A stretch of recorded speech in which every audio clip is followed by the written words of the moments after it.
जय बोलिए महावीर भगवान की जय बोलिए अनंत अनंत सिद्ध परमेष्टि भगवानों की जय बोलिए आचार्य भगवान श्री उमा स्वामी जी महाराज की जय बोलिए इस युग के प्रथमाचार्य श्री चारित्र चक्रवर्ती शांत सागर जी महाराज की जय बोलिए आचार्य भगवान श्री विमल सागर जी महाराज की जय बोलिए आचार्य भगवान श्वेत पिच्छाचार्य श्री विद्यानंद जी महाराज की।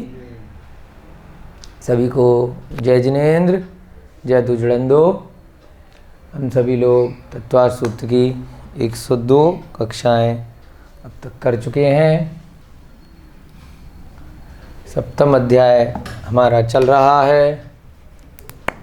आज 103 नंबर की कक्षा आपकी लगने जा रही है। 26 सूत्र हम पूरे कर चुके हैं।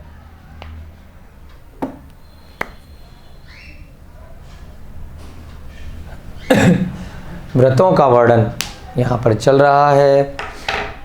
व्रतों में मुख्य रूप से अतिचार किस प्रकार से लग सकते हैं। 12 व्रत में और एक संलेखना, यानी कि कुल मिला के 13 अतिचार यहाँ पर दिए गए हैं। इनसे पहले जब अतिचार का वर्णन आचार्य महाराज ने किया, उससे पहले सम्यक दर्शन के भी 5 अतिचार वहाँ पर आचार्य महाराज ने बताए। उसके बाद व्रत और शीलों के भी क्रम से 5-5 अतिचार होते हैं, ये भी बताया। तो कुल मिला के यदि सम्यक दर्शन को भी साथ में ले लिया जाए तो ये 14 चीज़ें बन जाती हैं, है ना। 12 तो व्रत बन गए, एक संलेखना बन गई और एक ऊपर इसके जो सबसे प्रारंभ में सम्यक दर्शन बताया उसके भी 5 अतिचार आचार्य महाराज ने बताए थे। चलिए आगे की कक्षा को प्रारंभ करने से पहले प्रतिदिन की भांति सबसे पहले हम लोग मंगलाचरण करेंगे। उसके बाद अब तक जो हमने 26 सूत्र किए हैं उनका मिल करके एक साथ वाचन करेंगे। सभी लोग हाथ जोड़ लीजिए, साथ साथ मिल करके दोहराएंगे। मोक्ष मार्गस्य नेतारम भेतारम कर्म भूव्रतां ज्ञातारम विश्वतत्त्वानां वंदे तद्गुणलब्धये वंदे तद्गुणलब्धये वंदे तद्गुणलब्धये। जय बोलिए तत्वार सूत्र प्रणेता आचार्य भगवान श्री उमा स्वामी जी महाराज की जय हो। चलिए साथ साथ मिलकर के 26 सूत्रों का वाचन करेंगे। हिंसा नृत स्तेया ब्रह्म परिग्रहेभ्यो विरति व्रतम देश सर्वतोड़ु महती तत्सैथयार्थम भावना पंच पंच वांग मनोगुप्तिर्यादान निक्षेपण समित्यालोकितपान भोजनानि पंच क्रोध लोभ भीरुत्व हास्य प्रत्याख्यानान्य नुवीची भाषणम च पंच शून्यागार विमोचितावास परोपरोधाकरण भैक्ष शुद्धि सधर्मा विसंवादा पंच स्त्री राग कथा श्रवण तन मनोहरांग निरीक्षण पूर्वरतानुस्मरण वृष्येष्ट रस स्वशरीर संस्कार त्यागा पंच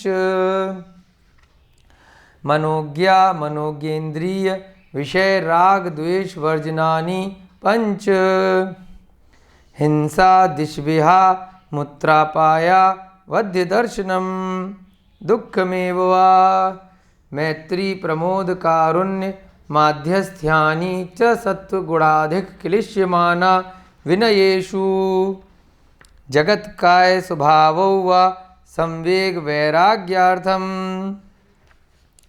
प्रमत्त योगात् प्राण व्यपरोपणम हिंसा असद्भिदान मनत्रम अदत्तादानम स्तेयम मैथुनम ब्रह्म मूर्छा परिग्रह निःशल्यो व्रती अगार्य नगारश्च अणुव्रतो अगारी दिग्देशानर्थ दंड विरति सामायिक रोषधोपवासोपभोग परिभोग परिमाणा तिथि संविभाग व्रत संपन्नश्च मारणांतिकीं संलेखनां जोषिता शंका कांक्षा विचिकित्सा निदृष्टि प्रशंसा संस्तवा सम्यक दृष्टेरतिचारा व्रतशीलेषु पंच पंच यथाक्रमं बंधवदच्छेदातिभारारोपणा न पान निरोधा मिथ्योपदेश रहोभ्याख्यान कूटलेख क्रिया न्यासापहार साकार मंत्र भेदा। इस प्रकार से हमने 26 सूत्र अब तक की कक्षा में किए। एक बार जो कल की कक्षा में किया उसको जल्दी से रिवाइज कर लेंगे हम लोग। हमने अतिचार का वर्णन हम लोग पढ़ रहे हैं। 23वें सूत्र में 5 अतिचार सम्यक दर्शन के आचार्य महाराज ने बताए। उसके बाद 24वें सूत्र में बताया कि जिस प्रकार से सम्यक दर्शन के 5 अतिचार होते हैं, उसी प्रकार से जो हमने 5 अणुव्रत पढ़े, 4 शिक्षा व्रत पढ़े और 3 गुण व्रत पढ़े, तो कुल मिला के 12 व्रत जो पढ़े और 1 संलेखना जो हमने व्रत पढ़ा, तो उन सब के भी 5-5 अतिचार होते हैं। अतिचार के बारे में आपने अच्छे से समझा कि 4 प्रकार से आपके व्रतों में दोष लग सकते हैं: अतिक्रम, व्यतिक्रम, अतिचार और अनाचार। ठीक है, अतिचार वह कहलाता है कि व्रत में कभी कभार आपको दोष लग गया, भूलवश कुछ गलती हो गई, आपने व्रतों में ली गई सीमा आदि का उल्लंघन कर लिया, जो व्रत में त्याग किया था उसका गलती से उपभोग कर लिया, परंतु आपको जैसे ही उसका पता चला, आत्मग्लानि के साथ में आपने उसका गुरु के समक्ष जा कर के प्रायश्चित इत्यादि किया, या स्वयं की आत्मा से आपने अपने दोषों की आलोचना की और उनको पुनर्स्थापना करी, यानी कि आपने फिर से उन व्रतों को ग्रहण कर लिया। आपने व्रतों को नष्ट हमेशा के लिए नहीं होने दिया। और एक बार अतिचार करने के बाद बार बार वह कार्य की पुनरावृत्ति, रिपीटिशन नहीं किया, तो उसको क्या बोलते हैं? अतिचार बोलते हैं। तो वहाँ व्रत पूर्ण रूप से खंडित नहीं होता, परंतु एक देश उसमें दोष लगता है। तो इसमें फिर एक एक करके सबसे पहले हमने चार्ट बनाया कि नंबर से आचार्य महाराज ने अब 25वें सूत्र से प्रारंभ करके एक एक करके 13 जो संलेखना तक है, यानी कि 37वें सूत्र तक प्रत्येक व्रत और अंत में संलेखना के 5-5 अतिचार यहाँ पर बताए।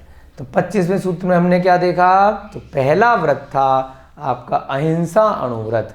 तो अहिंसा का जो शाब्दिक अर्थ है कि हमें जीव हिंसा नहीं करनी है।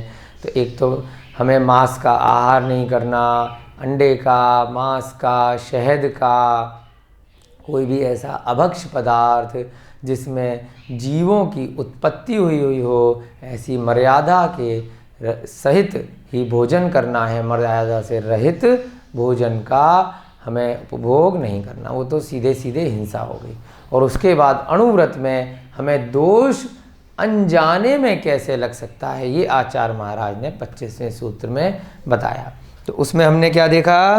बंधवदच्छेदाति भारारोपणान्न पान निरोधा, यानी कि किसी भी जीव जंतु को हमने उसकी इच्छा के विरुद्ध बांध करके रखा। चाहे हम किसी जंतु को पाल रहे हैं या अपने फ़ायदे के लिए हमने रखा हुआ है, चाहे गाय भैंसों को रखा या अन्य पशुओं को रखा जिनसे हमारा व्यापार इत्यादि भी चलता है। ठीक है, तो कैसे कहा कि बांध के रखा, बंध, तो उसमें आपके व्रतों में दोष लगेगा। उसको पर्याप्त स्थान दे करके कभी कभार बांधना उचित है। यदि उसकी रक्षा के उद्देश्य से आपने उसको बाड़े में रखा है, वो घायल अवस्था में है, तो कभी कभार तो ठीक है। अगर आपने हमेशा के लिए उसको एक खूंटे के साथ में बांध दिया तो उसमें आचार्य महाराज ने कहा कि आपको व्रतों में अतिचार लगेगा। आपने स्वयं बांधा, किसी अन्य से बंधवाया या किसी अन्य ने बांधा और उसकी अनुमोदना करी। कृत कारित अनुमोदना से सारे अतिचार हमेशा अपने यहाँ कहे गए हैं। भले ही आपने स्वयं नहीं किया, परंतु आपकी जानकारी में आपके निमित्त से, आपके कहे अनुसार, या आपने उसके लिए धन इत्यादि का प्रबंध किया, आपने कहा इस जानवर को बांध के रख दो, ये स्थान रख दो और हम इसके लिए पैसे देंगे, तो उसमें भी आप ही को दोष लगेगा। वध, आपके कारण से अब आपने जानवर की सवारी करी तो जो उसको चला रहा है, उसको मार रहा है, पीट रहा है, चाबुक लगा रहा है, उसका वध कर रहा है। आपको मांस का आहार करना था, आपको अंडा खाना था, आपको शहद खाना था, तो उसके लिए क्या किया? दूसरे व्यक्ति ने उसको मारा, पीटा, उसको भोजन नहीं दिया, तो ये सब आपको दोष लगेगा। तीसरा, छेद, नाक कान इत्यादि जानवर के छेद देना जिससे उसके ऊपर सवारी करी जा सके, उसके ऊपर डंडे लगाए जा सकें, उसको बांध के रखा जा सके। उसको जैसे घोड़ों के नाल लगा देते हैं तो कीलें लगा के लगाई जाती है। बैलों के ऊपर जब उससे कार्य लिया जाता है तो कई बार उसमें जो डंडे इत्यादि लगाते हैं तो कीलों से उनको ठोक दिया जाता है। बहुत बार ऐसे लोग किया करते हैं। तो ये क्या कहलाता है? नाक कान जब ज़रूरत नहीं भी है तब भी उसको कष्ट दे करके छेद देना। जानवरों की टैगिंग इत्यादि आजकल की जाती है तो कान पे पंचिंग मशीन से उनके नंबर लिख देते हैं लगा करके, तो उसमें भी उनको कष्ट होता है। तो ये सब छेद में आ गया। अति भारारोपण, यानी कि ज़रूरत से ज़्यादा उनके ऊपर भार को लाद देना। वो कमज़ोर हैं, वृद्ध हो गए हैं पशु, उसके बाद भी उनके ऊपर इतना ज़्यादा माल लाद दिया, लोहा लाद दिया, अनाज लाद दिया, या लोग जा कर के उनके ऊपर बैठ गए 50-50 लोग उस पशु के ऊपर, उसकी बैलगाड़ी इत्यादि बना करके, तो क्या बन जाता है? अति भारारोपण, उसकी क्षमता से अधिक भार को लाद देना। भले ही आपने लादा, आपने किसी अन्य को पैसे दिए लादने के लिए, या कोई अन्य ऐसी सवारी इत्यादि कर रहा है उसकी अनुमोदना करी। सर्कस इत्यादि में या बहुत सारे ऐसे एंटरटेनमेंट के, मनोरंजन के स्थान है जहाँ जानवरों का प्रयोग किया जाता है, तो वहाँ यदि पशुओं पर क्रूरता की जा रही है, उनके बच्चों को प्रताड़ना दी जा रही है, उनको भोजन इत्यादि नहीं दिया जा रहा, तो वहाँ पर भी व्रती को अनुमोदना नहीं करनी चाहिए, न जाना चाहिए। वहाँ पर ऐसे स्थान पर जा कर के अपने धन का व्यय नहीं करना चाहिए। अन्नपान निरोधा, यानी कि पशुओं को या अन्य मनुष्यों इत्यादि को जिनको आपने काम पे रखा हुआ है, उनको समय पर भोजन पानी इत्यादि का प्रबंध नहीं करना, भरपेट खाना नहीं देना, उनका भोजन चुरा करके किसी अन्य को दे देना। जैसे हमने दुग्ध उत्पादन का भी आपको उदाहरण दिया था कि वर्तमान समय में पशुओं का दूध जो निकलता है उनके बच्चों को, यानी बछड़े बछिया इत्यादि को न दे करके क्या करना, उसको अन्य लोगों को बेच देना और उनको बच्चों को मरने के लिए छोड़ देना। तो व्रती को इन सब बातों से बचना चाहिए, चाहे अणुव्रती हो चाहे महाव्रती हो, दोनों को। यदि उनको ऐसी जानकारी है, ज्ञान है कि उनके निमित्त से ऐसा हो रहा है,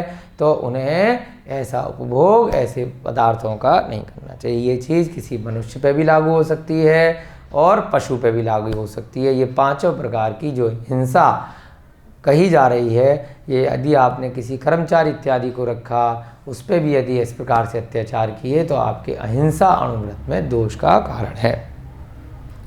26वां सूत्र देखा, दूसरा वाला, यानी कि सत्य अणुव्रत के अतिचार।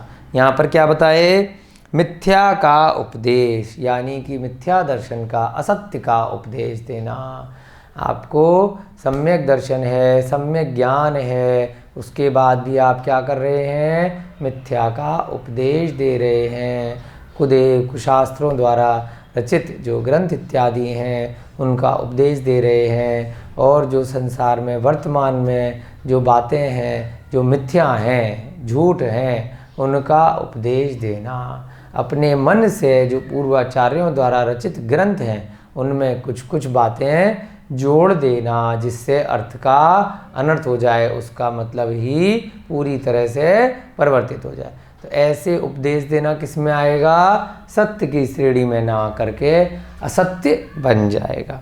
दूसरा रहोव्याख्यान। रहोव्याख्यान में क्या है कि भले ही बात सत्य है, स्त्री पुरुष के बीच कोई भी अपनी पर्सनल बात है उसको आपने सुन लिया, भले ही सत्य बात थी, लेकिन क्या किया आपने उसको अपने आनंद के लिए लोगों को बता दिया, जिससे क्या होगा? उनकी बदनामी होगी, है ना, उनको ठेस पहुंचेगी, कष्ट होगा। तो यहाँ पर क्या कहा? भले ही कोई बात सत्य है, लेकिन आपने किसी के मध्य की गुप्त बात को सारे संसार को बता दिया, तो वह असत्य की श्रेणी में ही आएगा। वो सत्य अणुव्रत के अतिचार हैं, रहोव्याख्यान। तीसरा कूट लेख प्रिया।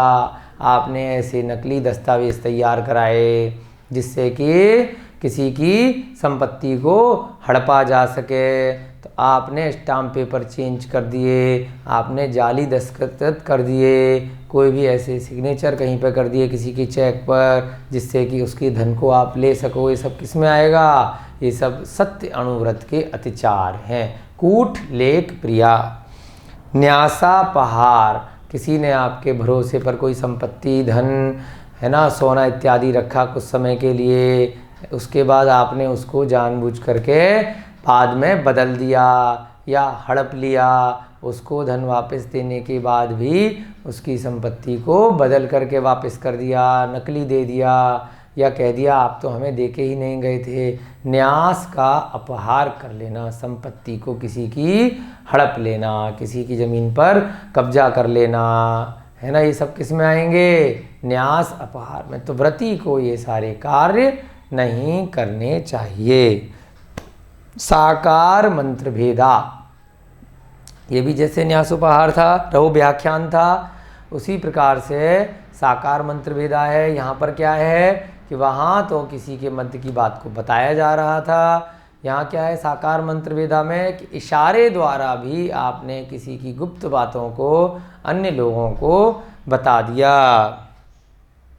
कि किसी व्यक्ति ने कोई बात करी या आपने उसको समझ लिया, उसको आपने सारे संसार को और लोगों को इशारे से बता दिया। आजकल क्या है, बहुत सारा सोशल मीडिया का ज़माना है, तो लोग क्या करते हैं, उस पर किसी की भी बात आपसे हुई, आपने क्या किया, उसको वीडियो रिकॉर्डिंग कर लिया, ऑडियो रिकॉर्डिंग कर लिया, आजकल मैसेज के थ्रू भी बात होती है, तो उसको आपने स्क्रीनशॉट लेकर फ़ोटो खींच करके पर्सनल बातों को सारे संसार को बताना प्रारंभ कर दिया।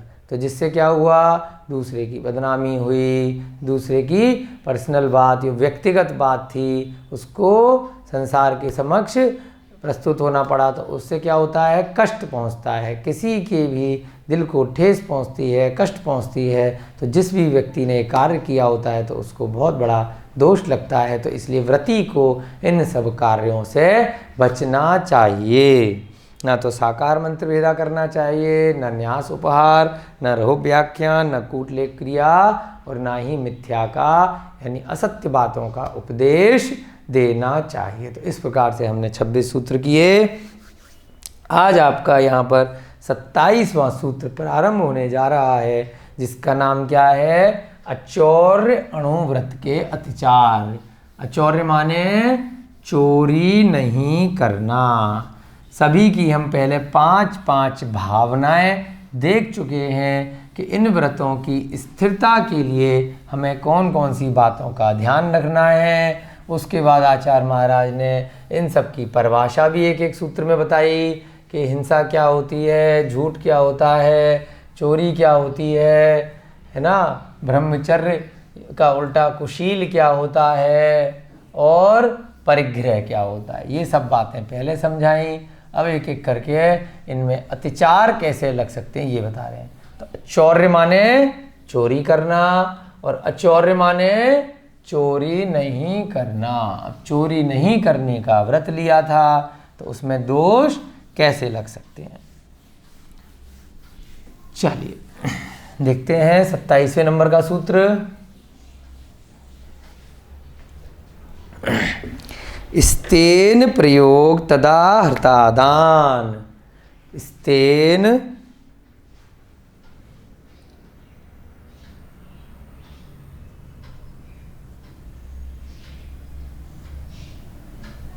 प्रयोग तदा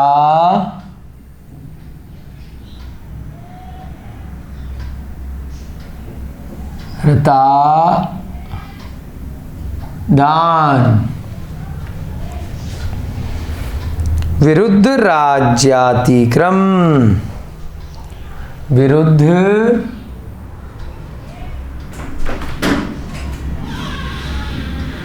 राज्यातिक्रम।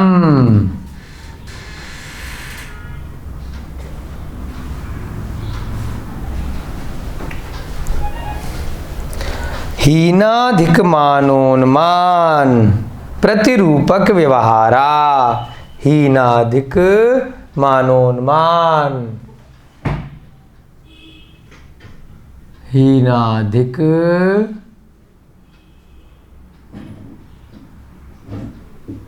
मानोन्मान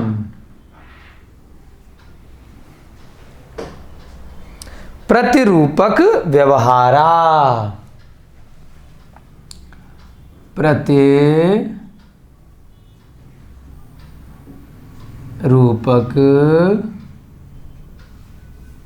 व्यवहारा। चलिए इसका संधि विच्छेद करेंगे। सबसे पहले आपको चोरी का तो पता ही है कि चोरी करना क्या होता है। किसी की वस्तु को बिना कहे ले लेना। किस सूत्र में आया है बताइए। अभी हमने सूत्र पढ़े थे ना अतिचार से पहले।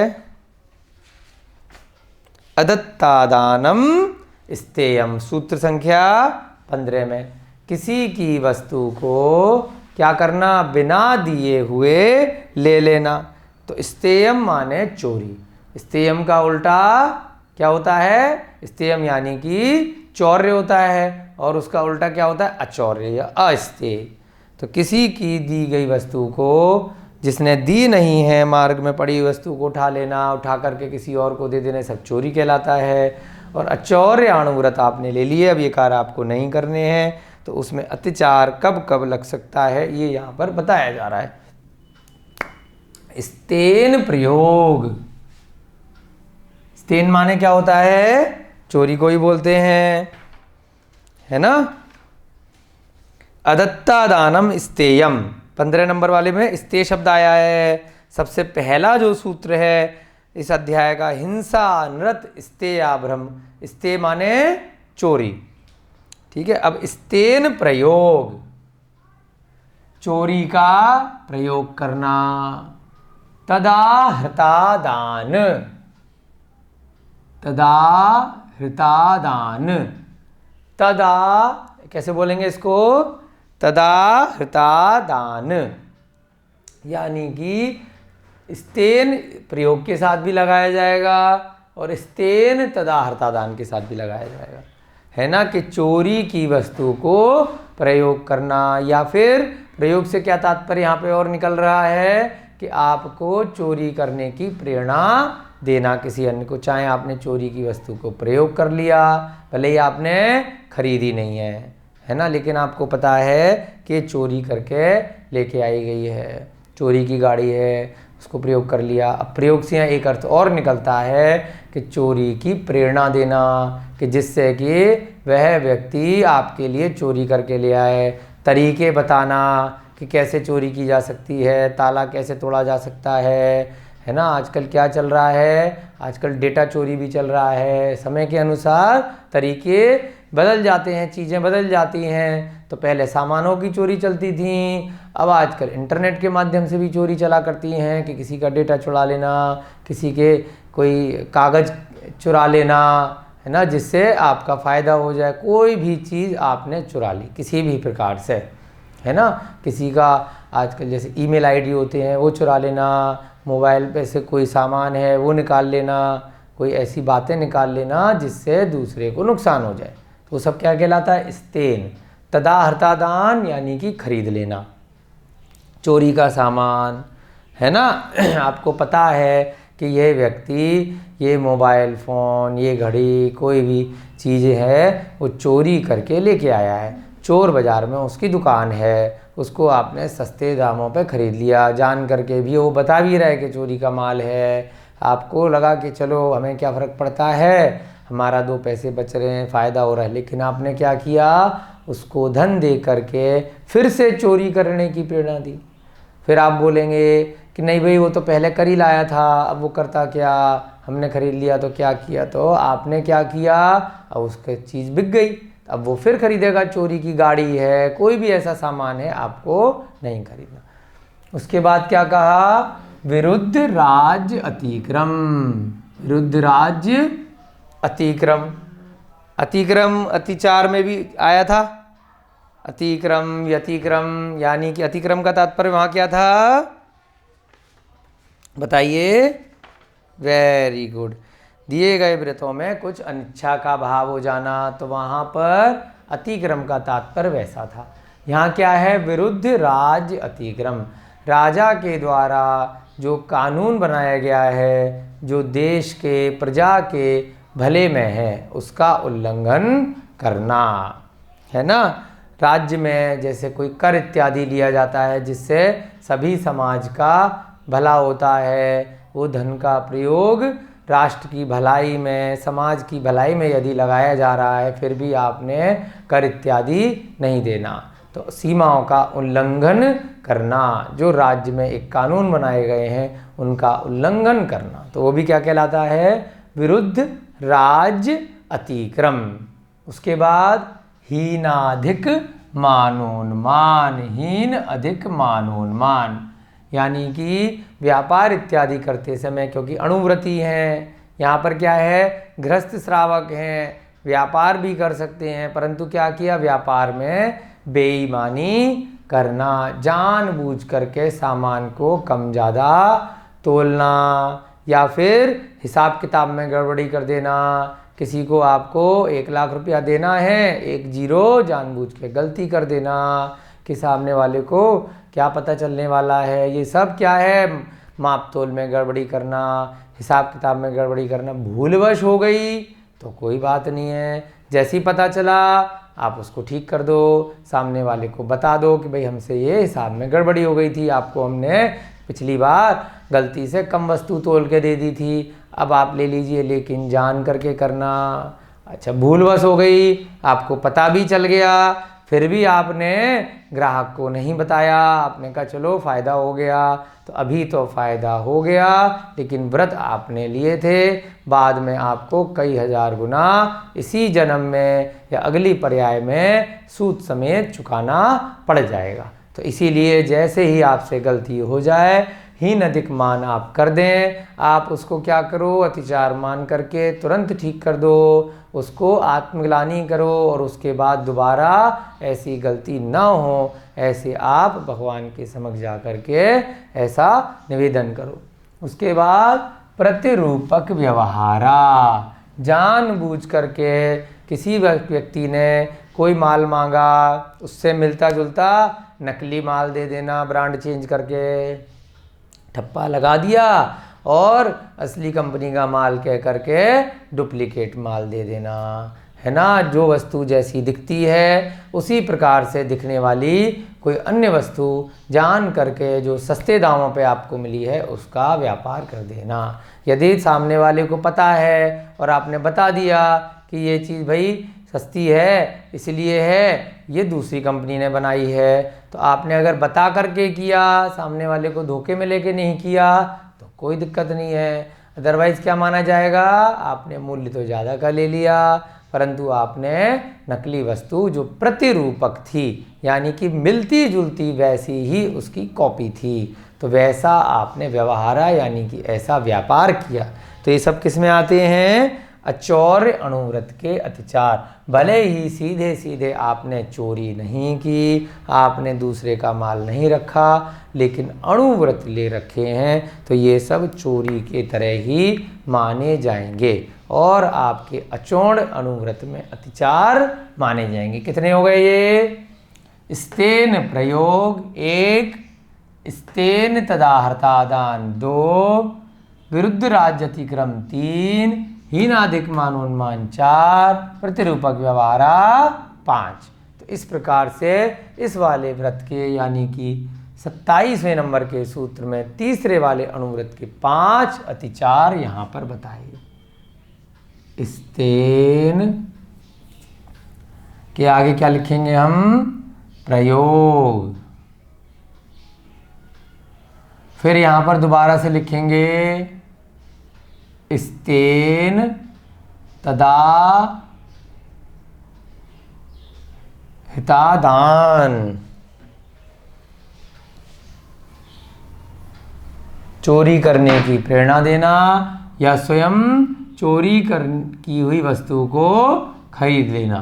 भले ही आपने स्वयं नहीं करी, लेकिन फिर भी माना जाएगा कि आप ही ने चोरी करी है। यदि आपने चोरी का मोबाइल खरीदा, कोई भी आपने सामान इत्यादि खरीद लिया, तो भले ही दूसरे व्यक्ति ने चोरी करके आपको दिया है, माना क्या जाएगा?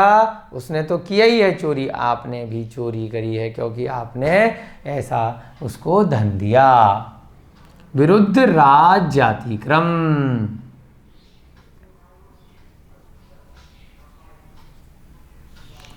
विरुद्ध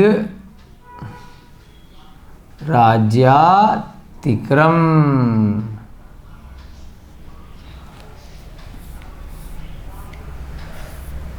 हीन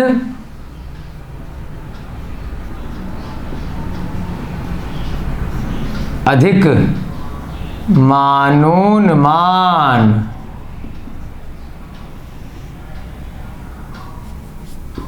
प्रतिरूपक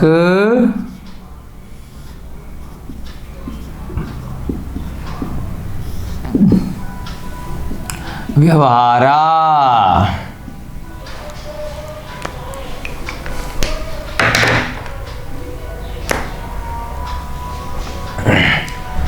चोरी की वस्तु को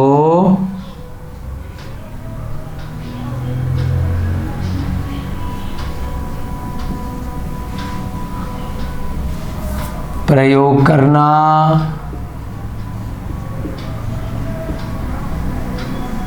चोरी करने का उपाय बताना या प्रेरणा देना।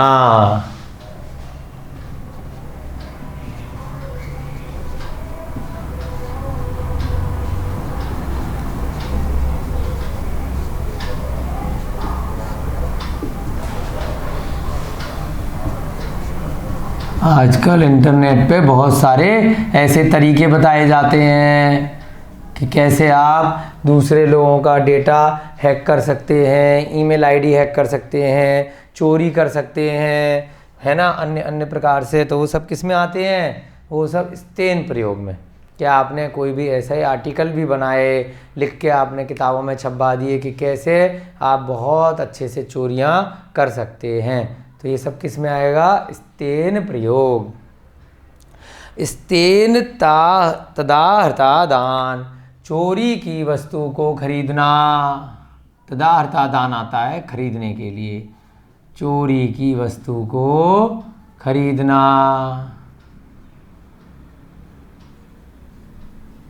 अब किसी अन्य के हिस्से का कोई चीज़ थी, उसको आपने धन दे करके खरीद लिया। जैसे कि आपको दूध का भी उदाहरण पहले भी कई बार बताया है कि भाई बच्चे के हिस्से का दूध था, उसको आपने चोरी करके उसने वाले ने आपको बेचा, बच्चे को कुछ भी नहीं दिया, जबकि उसको उसके हिस्से का मिलना चाहिए था और आपको जानकारी थी कि उसको तो मिला नहीं है, आपने फिर भी उसको खरीद लिया। तो वहाँ पर हिंसा में भी दोष लगेगा, हिंसाणुव्रत में, और यहाँ क्योंकि चोरी करके लाया है तो वहाँ पर उसका भी दोष आपको लगेगा। अतिक्रम के आगे जाकर के ये क्या बन जाएगा, अतिचार बन जाएगा। यहाँ पर क्या है, विरुद्ध राज्य अतिक्रम। अब कई बार ऐसा होता है कि राजा बहुत उद्दंडी होता है, आप जिस नगर में जिस क्षेत्र पे रह रहे हैं उसने जबरन बहुत ज़्यादा लगान लगा दिया, बहुत ज़्यादा टैक्स ऐसे लगा दिए कि ज़बरदस्ती आपको देना है, और आपको जानकारी है कि वह इस पैसे का उपयोग ना कर के दुरुपयोग करेगा, जीव हिंसा में लगाएगा, या फिर समाज की भलाई की जगह उसका नुकसान ज़्यादा करेगा। तो ऐसे प्रश्न बहुत आते हैं, तब हम पर्याप्त टैक्स दें ना दें, तो आप अपना स्वयं का अनुभव उस समय प्रयोग कीजिए, कैसी परिस्थिति है, आपको क्या करना है। आपके भाव महत्वपूर्ण हैं प्रत्येक अतिचार में, कि उस समय की परिस्थिति देश काल के हिसाब से किस प्रकार है और आपके भाव किस प्रकार से हैं। आपके भाव ये जो राज्य के विरुद्ध जा कर के समाज का, जीवों का भला न कर करके अगर बुरा करना है तो आपको दोष लगेगा, और राज्य के विरुद्ध यदि आप गए, अगर राजा आताताई है, वो समाज को तंग कर रहा है, बहुत हिंसा इत्यादि कर रहा है ना, सब जीवों को नाश कर रहा है, मार रहा है, तो ऐसे में तो आपने तीर्थंकरों के भी उदाहरण पढ़े होंगे, वो भी युद्ध में सम्मिलित हुए हैं, है ना। आपने नेमिनाथ भगवान का भी उदाहरण पढ़ा, भगवान राम का भी उदाहरण पढ़ा है। तो वहाँ पर अगर आताताई राजा है तो वहाँ तो बात ठीक है, नहीं तो क्या है, यदि आप अणुव्रती हैं तो क्या है, आपको अगर राजा सही है, देश कानून सही चल रहा है, तो आपको पर्याप्त मात्रा में जो भी कर इत्यादि है वो देना चाहिए। विरुद्ध राज्य अतिक्रम, क्या अर्थ निकला इसका, विरुद्ध राज्य अतिक्रम। यहीं पर इसका संधि विच्छेद कर लीजिए, विरुद्ध राज्य अतिक्रम।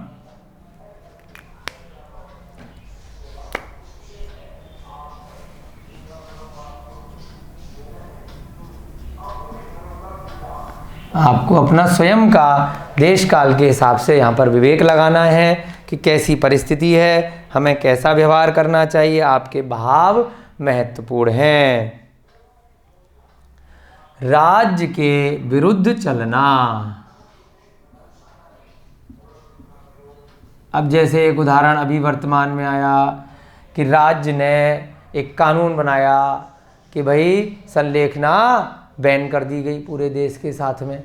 तो अब राज्य का कानून था, लेकिन इन्हीं सूत्र का भाव के साथ में जब आचार्यों ने प्रयोग किया तो पूरे के पूरे समाज को प्रेरणा दी कि ये गलत कानून बनाया गया है, इसका विरोध होना चाहिए। धरने हुए, प्रदर्शन हुए, बहुत समय तक इसका विरोध हुआ। तो अगर कोई बोले कि राज्य का कानून है, इसमें तो लिखा है कि भाई अतिक्रम नहीं करना, तो आप जो धर्म के विरुद्ध अगर आ गया, जहाँ पर आपका जो मेन धर्म है, अगर कोई राज्य कानून बना दे कि भाई आप व्रत ही नहीं ले सकते, आप निर्ग्रंथ अवस्था को ही प्राप्त नहीं कर सकते, तो उसका विरोध तो किया जाएगा, है ना। आचार्य शांति सागर महाराज ने भी अपने समय पर किया। राज्य ने कानून बना दिया कि कोई भी व्यक्ति हो वो जिन मंदिरों में कैसी भी अवस्था से प्रवेश कर सकता है, वहाँ कुछ भी कर सकता है। तो उन्होंने बहुत समय तक इसके लिए उपवास इत्यादि करे, विरोध किया।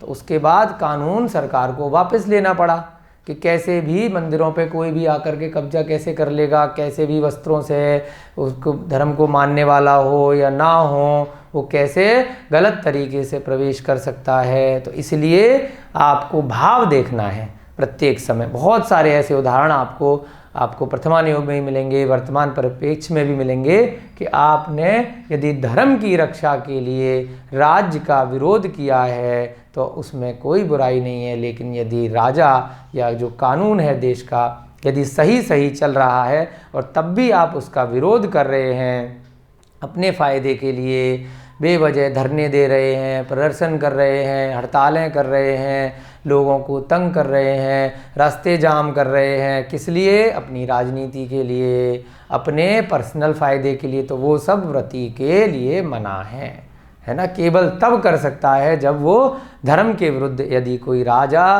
कार्य कर रहा है, राज्य के विरुद्ध आचरण करना, है ना। हर जगह आपको भाव देखने हैं कि आपके भाव क्या हैं। आचरण करना, है ना, कर इत्यादि नहीं देना, यानी कि कर की भी आपने चोरी कर ली जानबूझ करके, तो वो क्या हो गया, चोरी में ही माना जाएगा। हीन अधिक मानोन्मान, ज़्यादा कम जानबूझ करके तोलना, हिसाब किताब में गड़बड़ी करना, है ना। अब सामने वाला तो आपका तराजू देख नहीं रहा, आपने क्या किया, सुई ऊपर नीचे कर दी, है ना। डिजिटल आजकल आ गए हैं तराजू, तो उसमें गड़बड़ी कर दी, पेट्रोल कम ज़्यादा डाल दिया, कौन नाप रहा है उसको। तो ये सब क्या है, जानबूझकर अगर आपने मशीनों में छेड़खानी कर दी, कभी सॉफ्टवेयर में गलती हो गई, कोई उस वजह से हो गया, आपको पता ही नहीं है, कोई दिक्कत नहीं, आपको जैसे ही पता चला आप उसको ठीक करा लीजिए। माप तोल में कम ज़्यादा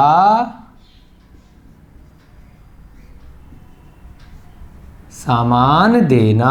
अब कम ज़्यादा क्यों बोला, जो महंगा सामान है वो कम, है ना, जो चीज़ आप ले रहे हैं तो आपने जानबूझ करके ज़्यादा ले ली, है ना, देने वाले के हिसाब से कम देना, और अगर आपने खुद तोल लिया सामान तो आपने ज़्यादा बढ़ा के ले लिया, तो इसलिए कम ज़्यादा सामान देना। इसके साथ में क्या हो रहा है कि आपने हिसाब किताब में जिसको जितना लेन देन है उससे जानबूझ करके गड़बड़ी कर दी। आपने जो खाते बनाए उसमें गड़बड़ी कर दी। हिसाब किताब में जानबूझकर, अब गलती से कई बार हो जाती है तो ठीक कर लिया, लेकिन जानबूझकर गड़बड़ी करना, तो ये सब कार्य जो गृहस्थ श्रावक है उसके लिए मना है। प्रतिरूपक व्यवहार, नकली सामान देना, समान रूप से दिखने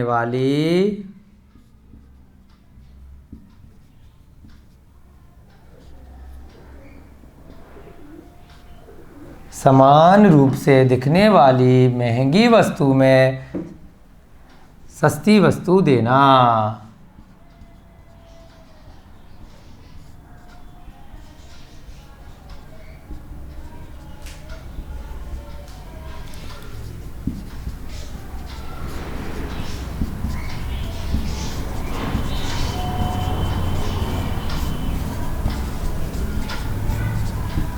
नकली सामान बेचना, एक ही बात है।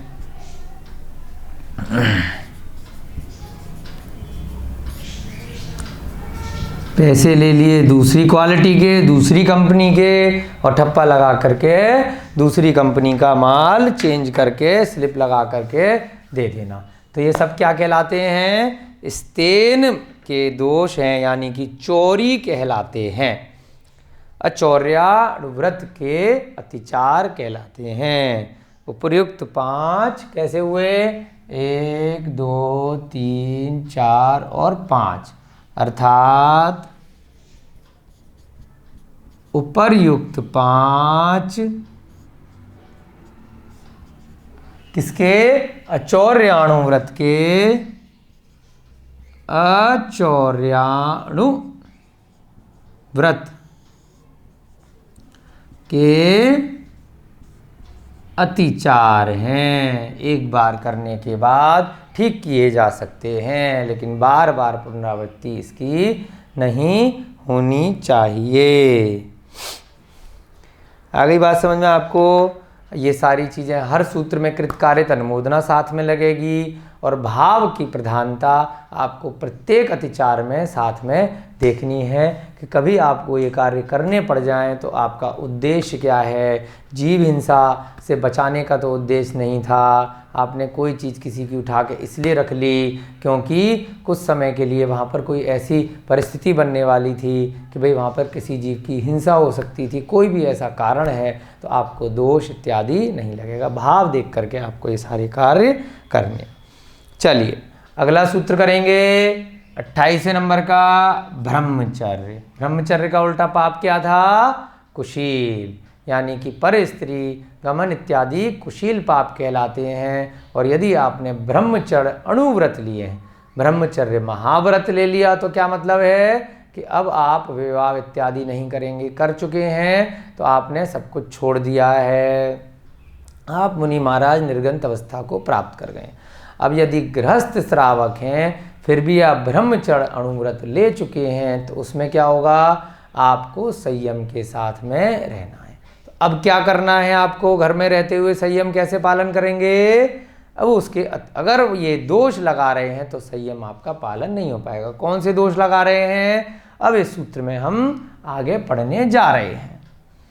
चलिए मिटा दें ये वाला ऊपर से, या नीचे पहले सूत्र लिख लेते हैं फिर ऊपर इसका अर्थ लिख लेंगे, या ऊपर मिटा देते हैं। चलिए ये आप लिख चुके हैं। अब हम 28वां सूत्र यहीं पर लिख रहे हैं। आप ये लिख चुके हैं, साथ साथ आप लिखते रहिए जिससे कि आपके नोट्स अच्छे से बनते रहें जो भविष्य में आपको काम आएंगे। पर विवाह करणे त्वरिका, 28वां सूत्र है पर विवाह करणे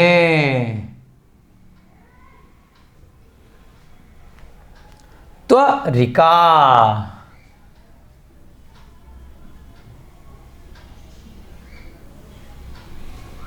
उसके बाद परिग्रहीता, परिग्रहीता, परिग्रहीता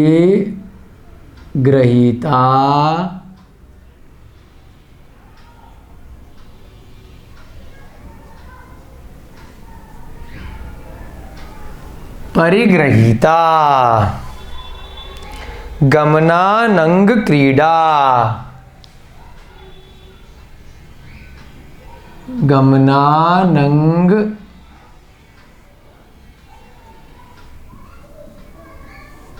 क्रीड़ा, काम तीव्राभिनिवेशा, काम तीव्रा भी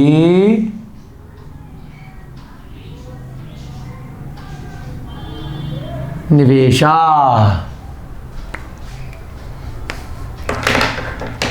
आपको ध्यान रखना है सबसे पहले प्रत्येक सूत्र के अतिचार से पहले कि जो परिभाषा दी गई थी 16वें नंबर के सूत्र में, मैथुनम ब्रह्म, यानी कि ब्रह्मचर्य क्या होता है? मैथुनम ब्रह्म, यानी ब्रह्मचर्य का उल्टा यहाँ पे क्या था? मैथुन अब्रह्म, जो 16वें नंबर का सूत्र था। यानी कि स्त्री पुरुष के मध्य की जो राग सहित क्रिया है उसको कुशील पाप कहते हैं। तो उसमें दोष कैसे लग सकता है? यानी कि भले ही आपने ऐसा डायरेक्ट पाप ना भी किया, परंतु अतिचार कब कहलाएंगे? जब आपने ब्रह्मचर्य नामक अणुव्रत का धारण कर लिया। अब आप क्या कर रहे हैं? अणुव्रत लेने के बाद पर विवाह करने, स्वयं का तो भले ही किया नहीं किया, लेकिन अन्य लोगों का व्यवहार करा रहे हैं, बैठ करके रिश्ते मिलवा रहे हैं, पत्रियां मिलवा रहे हैं। तो ये अणुव्रती के लिए भी दोष है, तो महाव्रती के लिए कितना बड़ा महादोष हो जाएगा। वर्तमान समय में ऐसा बहुत देखने में आता है कि साधु बनने के बाद भी पर विवाह करने, दूसरों का विवाह कराने के लिए लगे रहते हैं। श्रावक भी साधुओं के पास जा जा के कहते हैं कि हमारे लिए रिश्ते बता दीजिए, है ना, पत्रियां मिलवा दीजिए। तो ये बहुत बड़ा दोष है। पहले के अध्याय में ही बताया था, जो ऐसा कार्य करते हैं व्रत लेने के बाद कहाँ जाते हैं? कुमानुष द्वीप, यानी कि जानवरों का शरीर, आधा शरीर मनुष्य का, आधा शरीर जानवरों का, कुभोग भूमि में जाना पड़ सकता है यदि व्रत लेने के बाद में इस प्रकार के कार्य किए। कौन से वाले कार्य? पर विवाह करने, खाली पीली बैठे हुए पूरे दिन क्या करते रहना? अन्य लोगों के विवाह कराते रहना। स्वयं भी ब्रह्मचर्य लिया ना लिया, परंतु क्या हो गया? अपने दोष लगा लिया अपने ब्रह्मचर्य अणुव्रत के अंदर। तो इस कार्य से हमेशा व्रती को बचना चाहिए। उसके बाद यहाँ से क्या लिया, ए यहाँ से ले लिया, तो ए त्वरिका पर विवाहकरण, और उसके बाद ए त्वरिका परिग्रहित, ए त्वरिका के बाद परिग्रहित, उसके बाद यहां से अ ले लिया तो अपरिग्रहित। क्या बना यहां पर, परिग्रहित का तात्पर्य होता है, आपने सुना होगा परिग्रहण संस्कार किसे बोलते हैं, शादी के कार्ड पे लिखा रहता है, यानी कि विवाहित संस्कार। तो परिग्रहित का क्या तात्पर्य होता है, विवाहित, यानी कि एक त्वरिका का तात्पर्य होता है कि गमन करना, विवाहित स्त्री के पास में गमन करना। परिग्रहित माने जिसका विवाह हो चुका है, यानी कि ऐसी स्त्री जिसका पति है, तो उसे क्या बोलते हैं, परिग्रहिता, परिग्रहित। और अपरिग्रहित यहाँ से निकला तो यानी कि अपरिग्रहित, जिसका विवाह नहीं हुआ है। एक त्वरिका माने वहाँ पर आना जाना, वहाँ गमन करना, ठीक है। तो उसे क्या, उसमें भी आपके ब्रह्मचर्य में दोष लगता है। ऐसी स्त्री के पास में प्रतिदिन जाना आना, जिसका भले ही विवाह हो चुका है परंतु उसका आचरण सही नहीं है, तो इसलिए उसके यहाँ आपने आना जाना शुरू कर दिया, किसी उससे कि ब्रह्मचर्य का आपको दोष लगने लग गया। ऐसे ही अपरिग्रहित जैसे कि जिसका विवाह नहीं हुआ है, जिसको अन्य शब्दों में वैश्या इत्यादि भी ग्रंथों में कहा गया है, तो वहाँ पर आना जाना करना, जिससे कि उनका भी आचरण सही नहीं है और स्वयं का भी जो चारित्र है वो खराब होता है, तो उसे क्या बोला, ब्रह्मचर्य अणुव्रत में वहाँ भी दोष। इस तरीका माने जाना आना ऐसी स्त्री के पास में, परिगृहित माने जिसका विवाह हो गया है, अपरिगृहित जिसका विवाह नहीं हुआ है। गमन यानी कि जाना आना है ना, उसी के साथ में आएगा परिगृहिता गमन।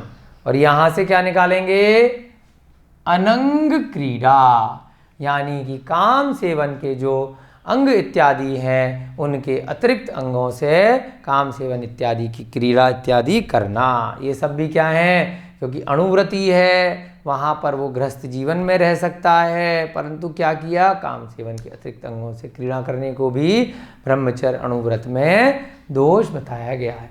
काम तीव्र अभिनिवेशा, यानी कि काम सेवन की बहुत ज़्यादा अभिलाषा करना, ऐसी वीडियो देखना, ऐसे ग्रंथों को पढ़ना, ऐसी पुस्तकों को देखना जिनकी वजह से क्या होगा, बहुत ही काम उत्तेजक भावनाएं आती हैं। तो ऐसे कार्यों को क्या बोलते हैं, ब्रह्मचर्य अणुव्रत में दोष कहा गया है। काम तीव्रा विनिवेशा, ठीक है। चलिए एक एक करके करेंगे, सारे नीचे से मिटा दें।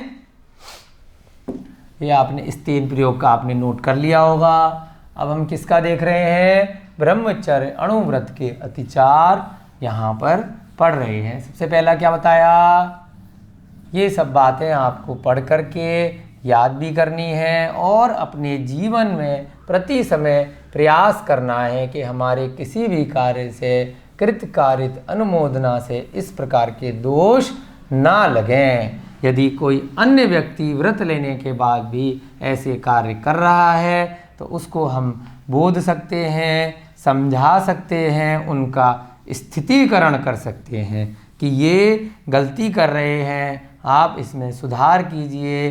फिर भी नहीं करते हैं तो उनका कर्म उनके साथ, है ना। तो आपको ध्यान रखना है इन बातों का कि आपने व्रत यदि लिए हैं तो ये सारे कार्य भी आपको नहीं करने। पहला कौन सा है, पर विवाह करण, दूसरे लोगों का विवाह इत्यादि कराते रहना, पत्रियां मिलाना, सेटिंग कराना, है ना। दूसरा त्वरिका परिग्रहित, और साथ में क्या लगाएंगे, यहां से गमन। फिर क्या बना, फिर से एत्वरिका अपरिगृहीत गमन, एत्वरिका, यहां पर अ निकल गया साथ में, तो क्या बना,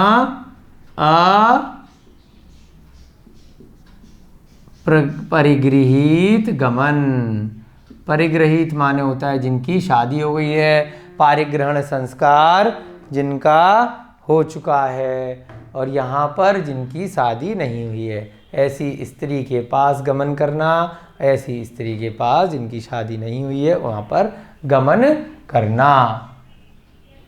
अनंग क्रीड़ा,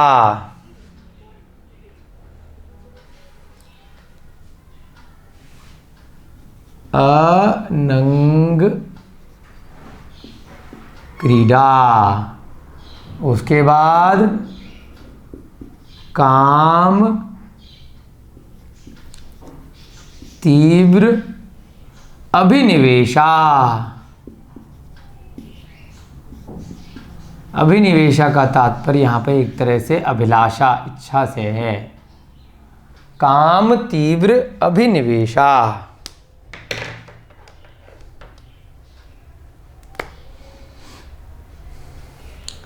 परिविवाहकरण, अन्य लोगों का, पर माने दूसरे या अन्य, अन्य लोगों का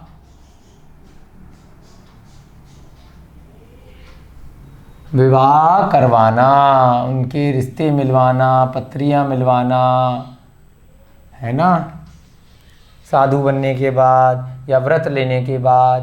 इत्वरिका परिगृहीत गमन, यानी कि ऐसी स्त्री जिनका विवाह हो चुका है उनके पास आना जाना, जिनका आचरण सही नहीं है ना, ऐसी स्त्री जिनका विवाह हो चुका है या जो विवाहित हैं,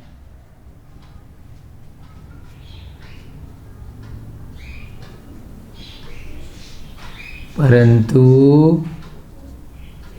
आचरण, इसका मतलब ये नहीं है कि आप विवाहित स्त्री के पास जा ही नहीं सकते, ब्रह्मचर्य आपने ले रखा है। ऐसी स्त्री जिसका आपको पता है विवाह हो गया है परंतु आचरण सही नहीं है, वहां जाने में खतरा है, परंतु आचरण सही नहीं है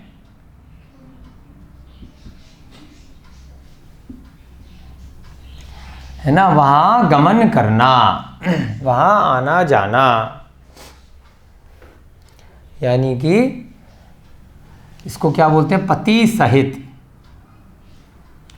है ना, वहां आना जाना। एत्वरिका, यहां पर एत्वरिका अपरिगृहीत लगाया,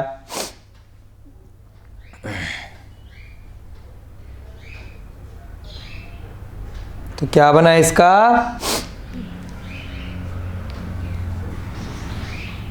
जो अविवाहित हैं और जिनका आचरण सही नहीं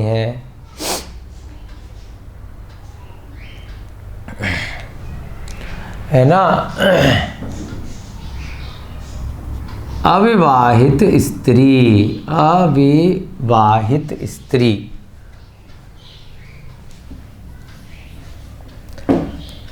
अविवाहित स्त्री जिनका आचरण सही नहीं है, अर्थात इनको वेश्या भी कह सकते हैं, वहाँ आना जाना, इसमें भी क्या लगेगा, आपके ब्रह्मचर्य अनुव्रत में दोष लगेगा। उसके बाद अनंग क्रीड़ा, काम सेवन के निश्चित अंगों के अन्यत्र क्रीड़ा करना, काम सेवन के निश्चित अंगों के अन्यत्र क्रीड़ा करना। निश्चित अंगों के अन्यत्र क्रीड़ा करना। उसके बाद अंत में क्या है? काम तीव्र अभिनिवेशा, काम सेवन की अत्यंत तीव्र अभिलाषा करना। तो भले ही आपने ऐसा कोई कार्य नहीं भी किया हो, लेकिन आपने भावों में ऐसी अभिलाषा करी, तो उससे क्या होगा? बैठे बैठे आपको ब्रह्मचर्य अणुव्रत का दोष लग जाएगा, अतिचार हो जाएगा, है ना। काम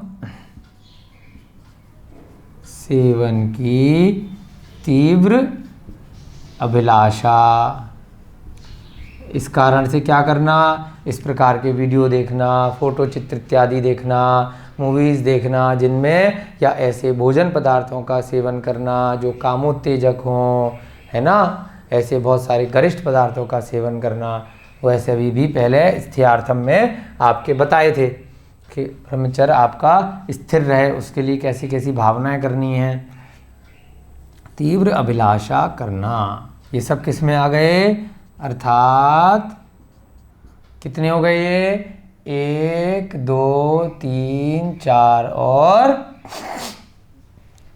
यहाँ पर 5 ब्रह्मचर्य अणुव्रत के अतिचार हैं। उपर्युक्त 5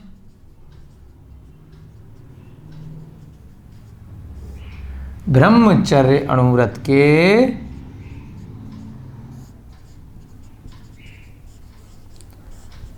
अतिचार हैं। आ गई बात समझ में आपके?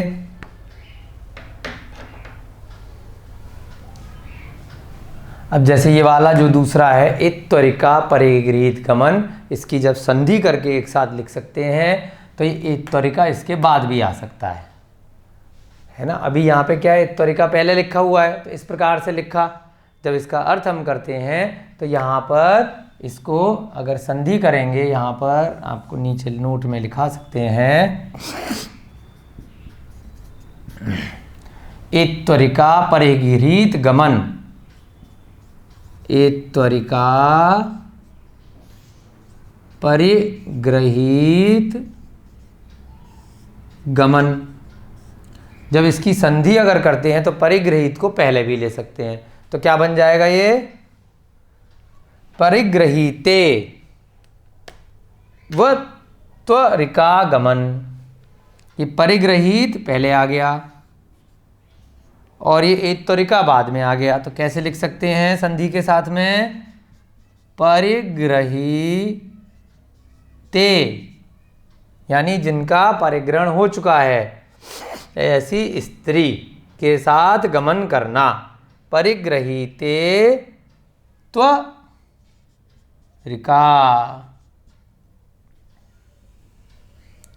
गमन। ऐसे ही जब इसको लिखते हैं इत्त्वरिका अपरिगृहीते गमन, तो क्या बन जाएगा? अपरिगृहीते त्वरिका गमन। इत्त्वरिका अपरिगृहीते गमन, अपरिगृहीत गमन। यहां पर भी क्या बन सकता है? परिग्रही, अपरिगृहीते से शुरू हो जाएगा, अगर ये पहले ले लेंगे तो अपरिगृहीते त्वरिका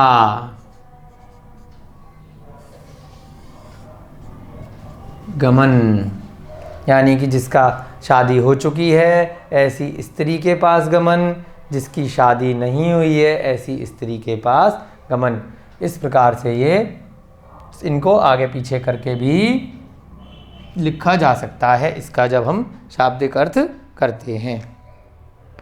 चलिए, आपकी कक्षा का आज का समय हो रहा है। अब तक हमने आज भी 2 सूत्र किए, अचौड़याणु व्रत और ब्रह्मचर्याणु व्रत के अतिचार। आगे की कक्षाओं में आगे के सूत्रों के अतिचार हम देखेंगे। आज के लिए इतना ही।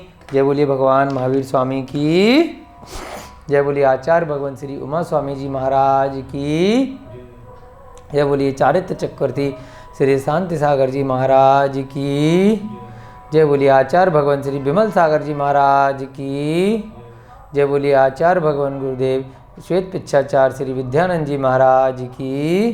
सभी को जय जिनेन्द्र, जय दू जड़ंदो।